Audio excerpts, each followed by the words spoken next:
যেন কবুল করে নেন, স্বামী স্ত্রীর দাম্পত্য জীবন আল্লাহ পাক যেন আমাদেরকে যেন সুখী বানায়। আরেকটা কথা আমরা আশা করি 200 থেকে 250 বছর বাঁচবেন ইনশাআল্লাহ। আশা আছে না নাই? তারা আশা করে আল্লাহু আকবার। অনেকে ডরাইছে যদি দীর্ঘদিন বাঁচতে চান, বাঁচবেন কদিন কে জানে। ওই যে সূরা লুকমান শেষের দিকে পড়ে নেয়, ইন্নাল্লাহা ইনদাহুল মুসতাওয়াইন যুল গায়সাল মাফিরাহু ওমা তাদির নাফসু মা তাকসিবু গাদান ওমা তাদির নাফসু বিআইয়ি আরদিন তামুত ইন্নাল্লাহা আলিমুন খাবীর। কে জানেন?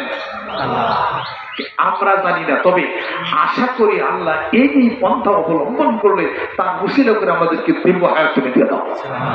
জোরে জোরে কোন সুবহানাল্লাহ। এর মধ্যে একটা ইয়ার নাম আছে, সেটা হলো কোলাজিন। এই কোলাজিনটাকে ঠিক রাখার জন্য হলো মধু এবং আদা খাওয়ার দরকার। মধু এবং আদা আল্লাহ পাক বলছেন যদি খাইতাম তো মধু খাইতাম। আল্লাহ কইছেন যে যদি খাইতাম তাহলে পরে উস্তা ভর্তা খাইতাম। এটা কইছে আল্লাহ বলছেন যদি খাইতাম, আমি খাই না, যদি খাইতাম মধু খাইতাম, যদি খাইতাম দুধ খাইতাম। সুবহানাল্লাহ। তাহলে বোঝা গেল মধু আর দুধের মধ্যে কিছু কারসাজি আছে। সূরা নহল আল্লাহ পাক তাজিল করেছেন, আহরাব্বুকা ইলা নাহরি আন ইত্তাখিযি মিনাল জিবাল বুয়ুতান ওয়া মিনাশ শাজারি ওয়া মিম্মা ইয়ারিশুন। তাহলে পরে মধু খান, দুধ খান, কোরআন শরীফ তেলাওয়াত করেন, অনুনাজ্জিলু মিনাল কুরআনি মা হুয়া রাহমাতুল লিল মুমিনিন। কোরআন শরীফ তেলাওয়াত করেন, দুধ খান। দুধ খাওয়া বাদ দিছি, দুধ খাই গেলে পেট বিষ করে আছে না এরকম? কারণ কি? দুধ খান পেট বিষ করবো কে? কি কারণ? কারণ আমাদের শুনে যাবে মার পেটের থেকে জন্মগ্রহণ করে 2 বছর মার বুকে দুধ খাইছেন না, তোমার পেট বিষ করে না তোমার। কারণ কি? দুধ খাওয়ার সিস্টেম জানেন না, অথবা দুধে বেচা। সিস্টেম জানেন না অথবা দুধে বেচা, দুটো যে কোনো একটা। এই দুধ খাবেন হলো শরীরের রক্তের যতটুকু তাপ, এটা তো অনেকেই জানি না আমরা। হালকা যে টেম্পারেচার, শরীর রক্তের টেম্পারেচারে দুধ খাইতে হবে, এবং দুধের মধ্যে অল্প কিছু মিষ্টি মিশাইতে হবে। সেটা হলো চিনি নাকি? না, মধু না। মধু মিশাইলে পরে দুধ, মধু মিশালে কৃমি হয়। এই দুধের মধ্যে মিশাবেন একটু আখের গুড়, অথবা সৈনিকের লাল চিনি আছে যে সৈনিকটা মিলিটারির লাল চিনি, ওই একটু চিনি মিশিয়ে হালকা উষুম গরম দুধ খাবেন। ঘন দুধ খাবেন না, ঘন দুধের মধ্যে হলো কোলেস্টেরল, পাতলা দুধে ক্যালসিয়াম। সুবহানাল্লাহ। কেমনে খাবেন তাও আমরা জানি না। চুইসা খাইবেন। বাচ্চা পোলার মায়ের বুকের দুধ চুইসা খায়, আপনি দুধের কাপ নিয়ে ডক করে গিলা খান, এর লেগে তো পেট বিষ করে আপনি। এর লিগে তো কেস ধরা পড়ছে। 1 কেজি করে দুধ খাবেন, পেট বিষ করবে না। রাত্রিতে নাকদম 30 হোমি ওষুধ খাইবেন। সুবহানাল্লাহ। দুধ খাওয়ার আধা ঘন্টা পরে পানি খেবেন, তেল তো হজম হয়েছে। যা কইলাম এরকম এলিমেন্টে যন্ত্রণা দিন, কথা ঠিক কি রাখবেন? তাহলে দুধ খান, মধু খান, আদার রস খান। এই ভাত খাওয়া বাদ দেন, মসুর ডাল খাওয়া বাদ দেন, ডাইলটা ভাত খায়েন না, ডিম খায়েন না, আর যা পারেন তা খান। দুপুরে খাই রেস্ট নেন, বিকালে হাঁটবেন, রাত্রিতে তাড়াতাড়ি খাবেন, রাত 8টা-9টার মধ্যেই খাওয়া সারা করবেন। অল্প খাবেন, খাওয়ার 2 ঘন্টা পরে শুবেন বা 1 ঘন্টা পরে শুবেন, হাঁটা চলাফেরা করবেন। একটা রুটি, অল্প একটু সবজি, এটাই একটা মানুষের জন্য রাত্রে খাবার যথেষ্ট। আর এক চামচ মধু খাবেন। সকালবেলা আদার রস খাবেন, আদার রস খাবেন 1 চামচ আদার রস, 1 চামচ পানি, 10 ফোঁটা মধু, 1টা কাগজি লেবু মিশিয়ে সকালে খাওয়ার পর খাবেন। 7 দিন দেখবেন শরীর টনটন হয়ে যাবে ইনশাআল্লাহ। কয় কান শেষ, চোখ শেষ। কান শেষ হবে না কেন? কারণ একটু বেশি বেশি খান, কান নষ্ট হয়ে যাবে।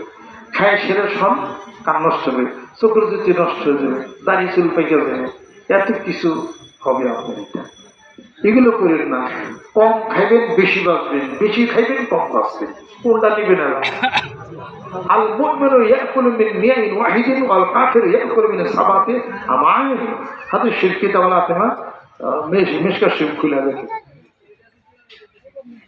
বেশি বেশি খাইলে সর্বনাশ, কম কম খাবেন মুমিন ব্যক্তির চিহ্ন। জোরে কোন সুবহানাল্লাহ। হাদিস শরীফ পাইছে তোমরা কম খাইবার রাখতে তোমাদের ঘুম কম হবে, তোমরা ইবাদত করতে পারবা। পেট ভরে খাইয়া এই নাক থেকে ঘুম পাড়ার কোন খবর নেই। ওয়াল মুস্তাগফিরিনা বিল আসহার। মুসলিম শরীফ আপনারা খুলে দেখেন, আল্লাহ পাক রাতের 1/3 গভীর রজনীতে আল্লাহ পাক পা জমিনে পা নামিয়ে বলেন হাল মিন মুস্তাগফিরিন ফাগফিরলাহ। আছে কি কেউ তার জীবনের গুনাহ মাফ করে, গুনাহগুলি মাফ করে দেবো? আছে কি অভাবী অভাব মাফ করে দেবো? আছে কি কেউ রোগগ্রস্ত তার বিমান আজমে মুক্ত করে দেবো? আছে কি মনের দুঃখ কষ্ট সব আমি আল্লাহ দূর করে দেবো?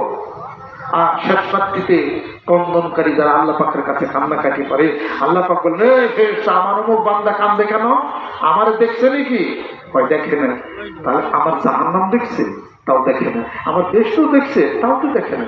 তাহলে আমার ভয় আমার ভালোবাসায় কান্দে, ফেরেশতারা যাও আমি আল্লাহ তাদেরকে মাফ করে দিলাম। মুসলিম শরীফ খুলে দেখেন আপনারা। আল্লাহুম্মা ইন্না আলাইয়া হুকুকান কাসীরান ফিমা বাইনি ওয়া বাইনিক। হে আল্লাহ, তোমার সাথে আমার সাথে অনেক দেনা পাওনা ছিল, কিন্তু তুমি যা কিছু আমার দায়িত্ব কর্তব্য সব তুমি পালন করেছো।